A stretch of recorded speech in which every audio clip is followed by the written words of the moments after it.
The Syrian Arab army continues to chase the escaping terrorist gangs, inflicting heavy casualties among them.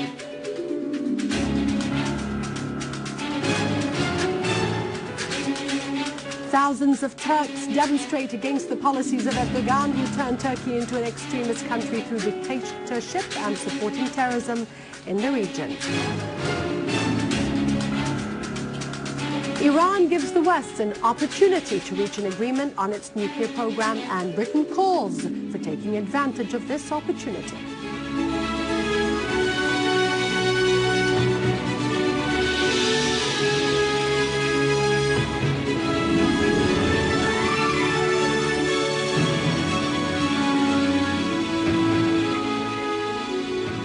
Good afternoon, welcome to News Bulletin. I'm Dania Nizam.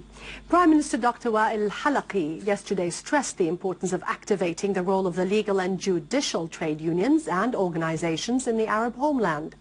They defend the just Arab causes and bring to account all criminals, whether they are individuals, organizations or states. During his meeting with a delegation of Jordanian lawyers led by Mr. Samih Khreis, Dr. Halaqi pointed out that part of the unjust world war on Syria called for synchronizing the efforts of intellectuals, lawyers and trade unions to make facts clear to the world's public opinion. He asserted that all those who contributed to the war and siege against the Syrian people should be brought to account. Those who supported the terrorists with money and weapons and brought them to Syria should also be brought to account. The terrorists plundered the wealth of the Syrian people and stole ancient archaeological treasures from Syria, the cradle of the world's oldest civilizations. The Jordanian lawyer Khreis stressed the importance of the cultural unity of Iraq and the Levant.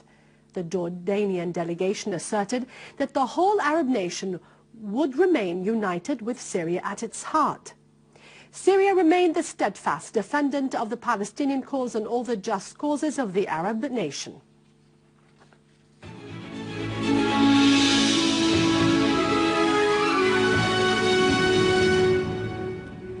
A Syrian Arab army unit defeated terrorists in the environs of Sbaini and Al-Hajar al-Aswad quarters, in addition to several other areas in the Damascus countryside.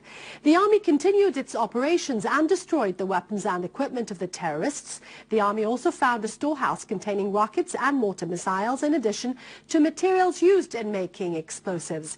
Terrorist groups were also defeated around the Barada factory between Sbaini and Al-Hajar al-Aswad. The hideouts of terrorists were also destroyed in Hijri. The army chased a terrorist gang in Harasta, killing its leader Ibrahim al-Os. In Yabrud, the army attacked terrorist groups of Jabhat al-Nusra. In the Damascus countryside, the army captured a vehicle containing weapons and ammunition and detained the two terrorists in a vehicle. The weapons were being taken to terrorist gangs in the Damascus countryside.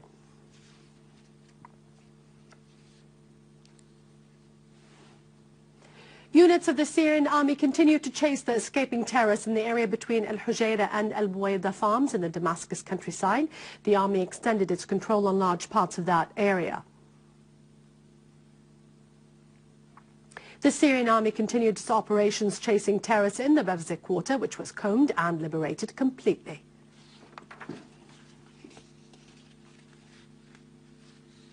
In Aleppo, a military source said that our armed forces destroyed rocket launchers and mortar cannons, in addition to 11 vehicles carrying heavy machine guns and other types of weapons in the youth residence area in Al-Jadid and Khuwairis.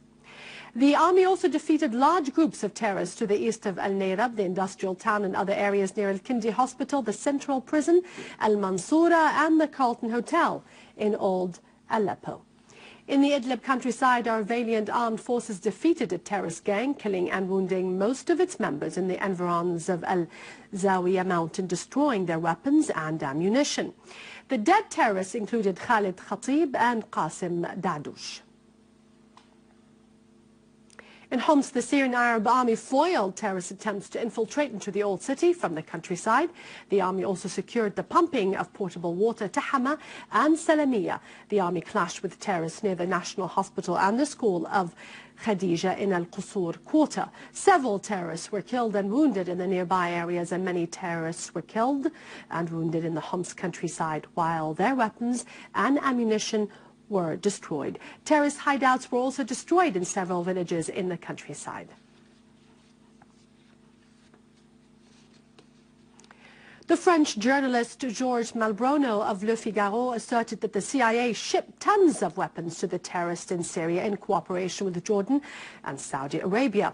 Meanwhile, the Coast Guards in Greece announced the capture of a ship raising the flag of Sierra Leone in the Aegean Sea, carrying nearly 20,000 guns and a large amount of explosives last Thursday. The ship was probably going to Syria and Libya. Informed sources said the ship sailed from the Ukraine to the port of Alexandria in Turkey.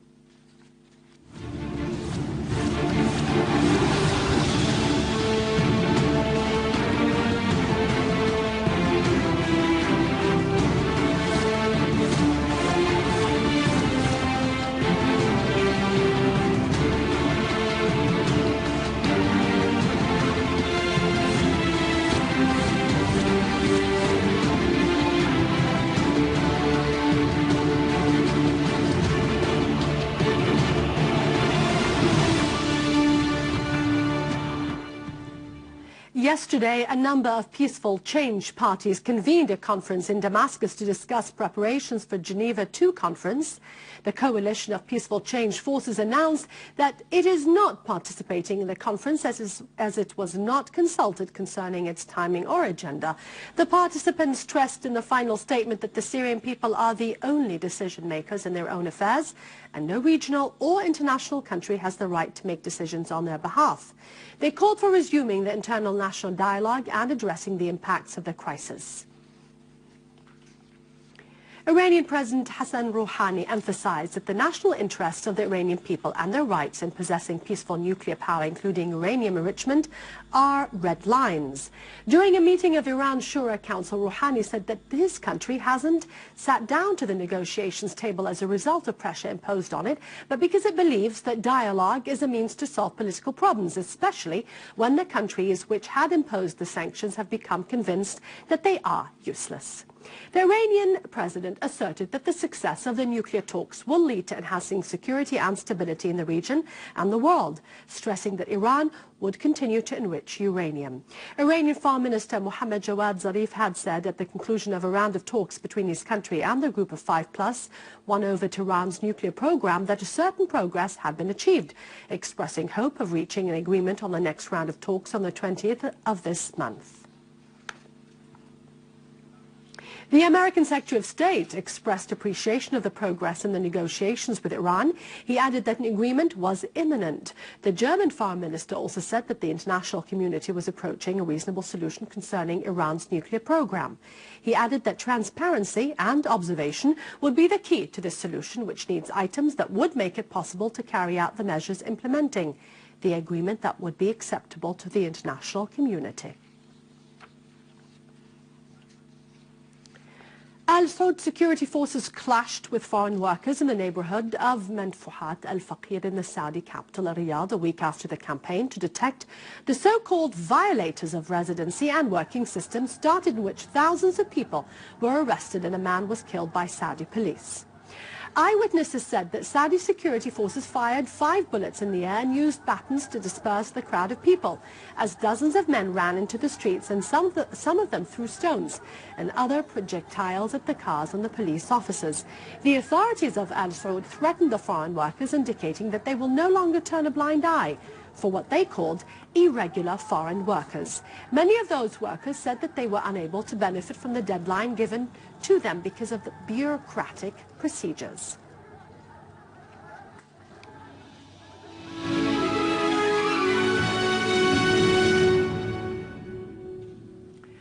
Minister of Social Affairs Dr. Kinda Shamat stressed during a meeting with members of the Relief Committee in Latakia on the importance to follow up direct supervision of all displaced people and to provide their needs. Meanwhile, Minister Shamat announced that the draft of the humanitarian response plan for 2014 will be ready soon and will be reflecting the government's priorities and programs. The minister noted that the 2014 plan will include more coordination with the parties concerned, unlike the 2013 plan, which she said was flawed with lack of coordination between the sides charged with implementation.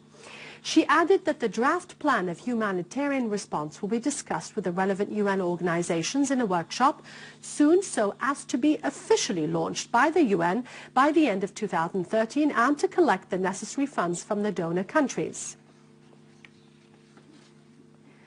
tests for the second phase of the Syrian Scientific Olympics were launched with the participation of 12,980 young men and women, with the aim of finding people who are distinguished in mathematics, physics, chemistry and informatics. The top 10 students in each domain enter the stage of forming national teams. Then the stage of preparation starts to participate in international scientific camps where the young participants become fully qualified to compete in international contests.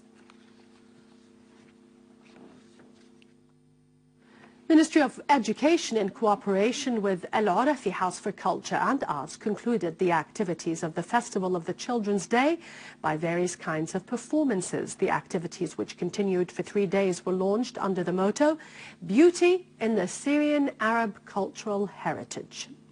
The festival included several dancing and musical performances, as well as painting and arts exhibitions. It was concluded by drama performances with the participation of the traditional character of Al-Hakawati, the narrator. The aim of the festival was to teach the Syrian children the right Syrian concepts that reject violence and yearn for peace.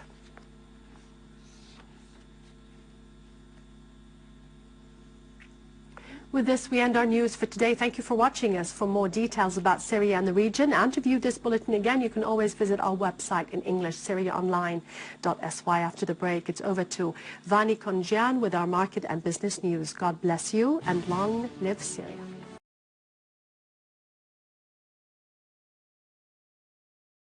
Trade unions and organizations in the Arab homeland.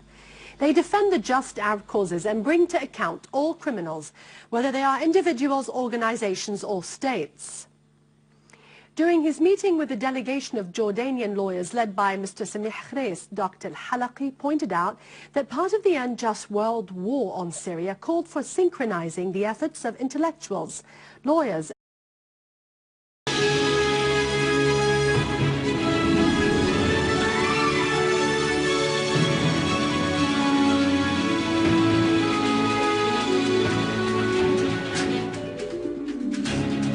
The Syrian Arab army continues to chase the escaping terrorist gangs, inflicting heavy casualties among them.